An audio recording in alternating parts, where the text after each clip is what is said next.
Hello friends, welcome to 23.5. My name is Sunita.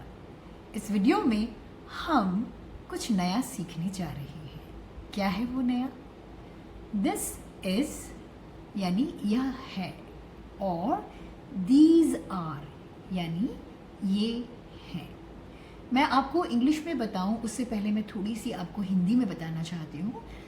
यहाँ ये देखिए लिखा हुआ है यह और यहाँ पर है. इन दोनों का इस्तेमाल हम तब करते हैं जब हमें कोई एक चीज़ के बारे में बात बतानी होती है. और ये नीचे लिखा है ये, यहाँ पर ह हट गया है, या के ऊपर मात्रा लग गई है ये. और जो है वो तो है, उसके साथ में यहाँ पर लग गया है बिंदी, कहते हैं इसे हिंदी में, बिंदी लगी हुई है. तो इनको ये तो दिखने में भी अलग हो गए और इनको पढ़ने का तरीका भी अलग है. इसे हम पढ़ते हैं यह और इसे कहते हैं है. यहाँ पर नीचे हम इन्हें पढ़ेंगे ये और इसे पढ़ेंगे हैं. थोड़ी सी न की बिंदी की आवाज़ इसमें हम निकालते हैं क्योंकि ये वो भाषा है जिसे हम बार बार बातचीत में इस्तेमाल करते रहते हैं. ये छोटी छोटी चीज़ें हमें पता भी नहीं चलती लेकिन हमारी आदत में हो जाती हैं. ठीक उसी तरह ऐसी ही छोटी छोटी चीज़ें अंग्रेज़ी में भी हैं. अगर हम लगातार उसे भी बोलते जाएंगे उतनी ही आसानी से बोल सकेंगे जितनी आसानी से हम हिंदी में भी ये सब बोलते हैं. इसीलिए हम आपको बहुत धीरे धीरे इस तरह से समझा रहे हैं कि आप उसे बोलना शुरू कर दें और अपने आप ही आपको ये सारी बातें समझ में आ जाए. हमें आपको कोई नियम नहीं बताने हैं. नियम बताने हिंदी में हमें कितने नियम पता है? बातचीत करने के लिए, समझने के लिए नियम के साथ साथ प्रैक्टिस होना ज़रूरी है. तो हम पहले प्रैक्टिस कर रहे हैं, फिर बाद में हम आपको कह देंगे ये नियम था, लेकिन तब तक आपको आ चुका होगा. तो चलिए अब इंग्लिश में भी देखें. ये चीज़ आप ध्यान में रखिएगा क्योंकि हिंदी में मैं आपको बताती रहूँगी. इंग्लिश में इज़ हमें पता है, इसका हमने इस्तेमाल किया हुआ है. इसका मतलब ही है. ठीक जैसे हिंदी में है वही इंग्लिश में भी. और हम एक से ज़्यादा की बात करें तो उसके लिए इंग्लिश में शब्द है आर और उसके लिए हम लिखते हैं. ये हमारे लिए दो नए शब्द हैं, दिस एंड दीज. दिस जो शब्द है इसका मतलब है जो आपके पास चीज़ें होती हैं, अक्सर हम उनकी जब बात करते हैं तो उसको दिखाते हैं, हम कहते हैं दिस इज़ माई पेन, ये तो मेरा पेन है ना. तो ये दिस है, यह जिसके लिए कहते हैं. और ज़्यादा चीज़ें अगर आपके पास हैं तो आप बोल दोगे दीज आर. थोड़े से एग्जाम्पल्स देखें. चलिए रूपा हमें कुछ कह रही है. क्या बता रही हैं रूपा? रूपा कह रही हैं, ये आप इसे पहचानते होंगे, हमने इसे सिंपल वर्ड्स की प्लेलिस्ट भी सीखा था. क्या कहते हैं इसको? आप देखकर तो बोल ही सकते हैं और यहाँ लिखा भी हुआ है बैग. तो रूपा ये कह रही है दिस इज़ माई बैग. क्या होगा इसका मतलब? इसका मतलब है यह मेरा बैग है. एक और एग्जाम्पल देखें. क्या कह रही है रूपा? ये आप पहचानते हैं इसे, दिस इज़ माई पेन. और इसका मतलब है यह मेरी कलम है. यानी हम यूँ भी कह सकते हैं यह मेरा पेन है. आपको एक और बात बता दूँ हिंदी में, आपको पता है यहाँ पर मेरा बैग है लेकिन यहाँ पर मेरी कलम है. मेरा कलम नहीं है और मेरी बैग नहीं है. हिंदी में भी तो ऐसी गड़बड़ है ना, थोड़ी सी इंग्लिश में भी होगी. चलिए दिस इज़ के हमने दो एग्जाम्पल्स देखें. अब हम दीज का भी देख लेते हैं. क्या है रूपा के पास? और रूपा के पास और हैं टॉयज़. कह रही है दीज आर माई टॉयज़, ये मेरे खिलौने हैं. हमने बताया था जहाँ हम ये लगाएंगे हिंदी में वहाँ अंत में होगा हैं डॉट के साथ. These are my toys. एक और चीज़ बता रही हैं रूपा. अब वो कह रही हैं दीज आर माई बुक्स. आप बुक्स को पहचानते हैं? ये मेरी क्या हैं? ये मेरी किताबें हैं, है ना.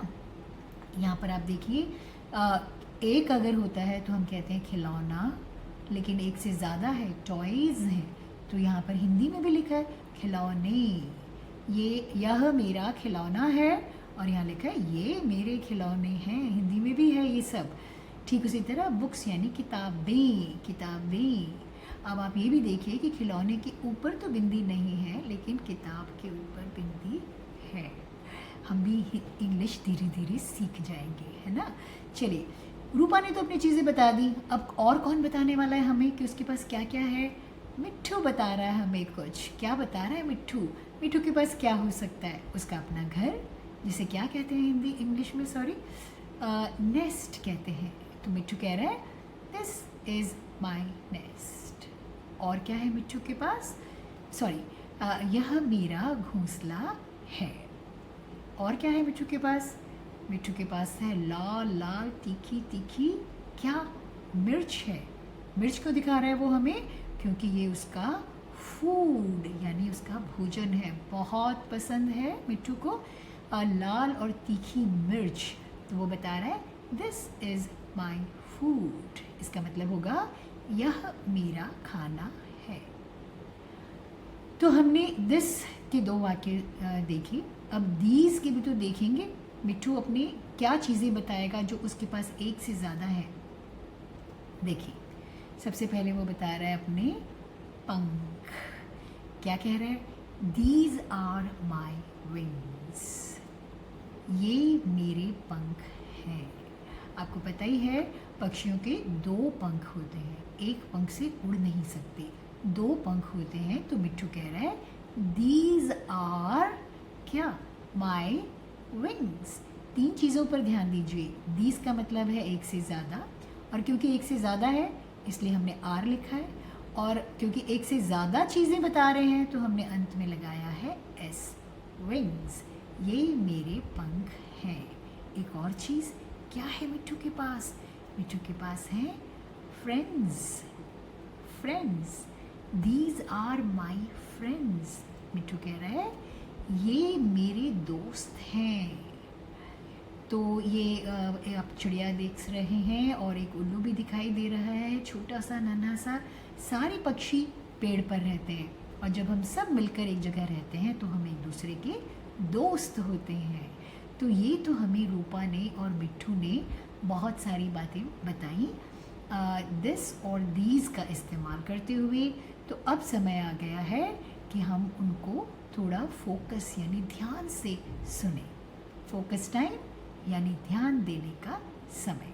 सबसे पहले हम कर रहे हैं रीकैप। इस प्लेलिस्ट में अभी तक हमने जो भी सीखा है हम उसका रीकैप कर रहे हैं, और ऐसा इसलिए कर रहे हैं क्योंकि एक चीज़ को हम कैसे अलग अलग तरह से इस्तेमाल कर सकते हैं ये हम सीख रहे हैं। आई हैव से हमने शुरू किया, जिसका मतलब है मेरे पास है। फिर हमने क्या किया? आई डू नॉट हैव, यानी मेरे पास नहीं है। फिर क्या चेंज किया? डू यू हैव, क्या आपके पास है? तो ये तो हमने हैव के 3 इस्तेमाल देखे। और फिर नई चीज़ हमने सीखी, दिस इज़ यानी यह है, और दीज आर यानी ये है। और क्या सीखा हमने? न्यू वर्ड्स में हमने सीखे टॉयज़ यानी खिलौने, बुक्स यानी किताबें, विंग्स यानी पंख, और फ्रेंड्स यानी दोस्त। टॉय, बुक, विंग, फ्रेंड, ये सब हम सीख चुके हैं। हमने सीखा था a toy, a book, a wing, a friend. यहाँ पर नया क्या है? क्योंकि हमने सबके साथ लगाया है एस, ये बताने के लिए कि हम एक से ज़्यादा सीख रहे हैं। सो टॉयज़, बुक्स, विंग्स, फ्रेंड्स यानी एक से ज़्यादा। इसके अलावा क्या सीखते हैं हम? हर बार शब्द जो हम बार बार देखते हैं इनको आप पहचानते हैं अच्छी तरह। इनका हम लगातार हर वीडियो में इस्तेमाल कर रहे हैं। I, my, you, your, am, are, is. और भी हैं शब्द जो हम बार बार देखेंगे, वो कौन कौन से हैं? एंड, जिसका मतलब है और, बट यानी लेकिन, ऑन यानी पर, और विथ यानी साथ। तो ये शब्द वो हैं जो बार बार बातचीत में आते रहेंगे, और हम इनका इस्तेमाल करते करते इनको अच्छी तरह से आराम से कॉन्फिडेंस के साथ बोल सकेंगे।